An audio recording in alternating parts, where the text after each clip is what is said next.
সেটা। আমি সাংবাদিক মাসুদ আলম। ও মাসুদ ভাই, ভালো আছেন ভাই? আছি ভালো। কিতা দেখলাম ভাই, পত্র পত্রিকা, হবিগঞ্জের প্রত্যেকটা পত্র পত্রিকা তাইলো, এরপরে আবার বিভিন্ন পেজ থেকে বিভিন্ন লোকে আবার স্ট্যাটাস দিতেছে সূরা ফাতিহা নিয়ে কি একটা ব্যঙ্গ করছেন।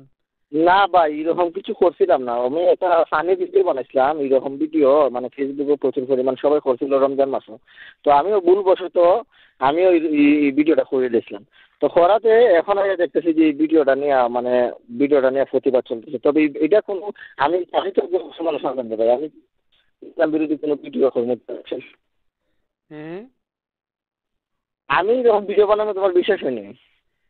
না এখন যে ভিডিওটা এটা তো আর এখন লুকানোর মতো কোনো সিস্টেম না, এটা তো আপনিই বানাইছেন। হ্যাঁ। না, আমি ভিডিওটা সরাই নিয়েছি ভাই, সরাই আমি লাইভ এসে সবার কাছে মাপ চাইছি। এখন দেখা যাক, কথা হইতেছে সবার সাথে, এখন সমাধান করা যায়। বর্তমান পরিস্থিতি কিটা কিটা বুঝতেছেন কি অবস্থা? না এখন তো আমি তো ক্ষমা প্রার্থী, ভবিষ্যতে আর এরকম কোনো কাজ করতাম না। আমি ভিডিও ডিলেট দিয়ে দিচ্ছি। ভিডিও ডিলিট করছেন? আর ভিডিও সরাই দিচ্ছি, আর এটা আমার আসলে ভুল হয়েছে। এখন ভিডিওটা বানানো আমার শিখা নাই। না না, কথা হইতেছে এগুলো তো হইলো গিয়া, আপনার তো একটা টিকটক একটা প্ল্যাটফর্ম নিয়ে কাজ করছেন প্রথমে, এগুলো তো আছেই। এখন ইসলাম ধর্ম, এটা তো আমরা মুসলমান হিসাবে এটা তো আমরা প্রাধান্য দিই বেশি।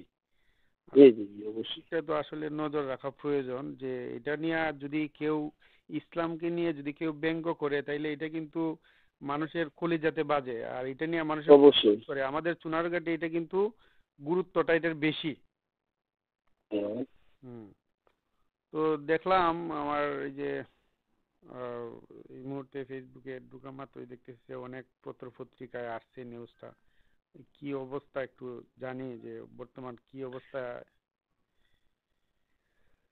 আর কেউ যোগাযোগ করছে কিনা এই পর্যন্ত? করছে ভাই, সবাই এটা নিয়ে কথা হইতেছেন, উনি সবার সাথে কথা কইছেন। উনি তো আমার উস্তাদ মানুষ, আমি তার কাছে পড়ালেখা করছি। হ্যাঁ তো হ্যাঁ। এখন দেখা যাক ভাই, ওই সাংবাদিক যুবল ভাই এই বিষয় নিয়ে কথা কইতাছেন। হ্যাঁ। ওনার সাথে আমার কথা হয়েছে, আর উনি তো আমার উস্তাদ মানুষ, বুঝছো। আমি দেখা যাক। এখন আমি এটাই বাড়িতে আমার একটা ভুল হয়েছে, সত্য বলেছি। তা আপনি কইতেছেন যে ভবিষ্যতে এরকম ভিডিও আর বানাইবেন না?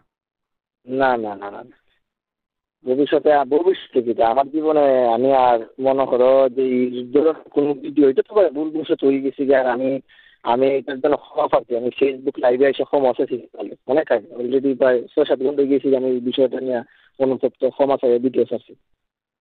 হুম হুম।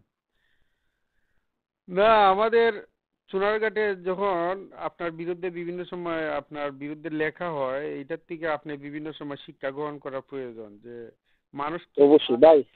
মানুষের লেখালেখির মাধ্যমে আপনি শিক্ষা গ্রহণ করবেন যে মানুষ আসলে কি চায়। মানুষের যখন আমার একটা বিষয় নিয়ে আমি উল্টাপাল্টা কোনো কিছু একটা ভিডিও বানাই, ওইটা যখন মানুষের কাছে আমার ভালো লাগে না, তখন আমি এটার থেকে একটু সইরা যাইতে হইব, বা মানুষের ওই সৌন্দর্যটারে আমার প্রাধান্য দিতে হবে। ঠিক আছে না? ওইটি আর কি। তো আচ্ছা, সব মিলাইয়া তাইলে এখন আপনি মানে এখন আর কোনো কিছু মানে নিউজের পরে মানে কোনো বড় পদক্ষেপ আপনার আপনার প্রতি গ্রহণ হয়েছে না, না? এইভাবে আছে? না না, অলরেডি সবার সাথে কথা হয়েছে, আমার যোগাযোগ হইতেছে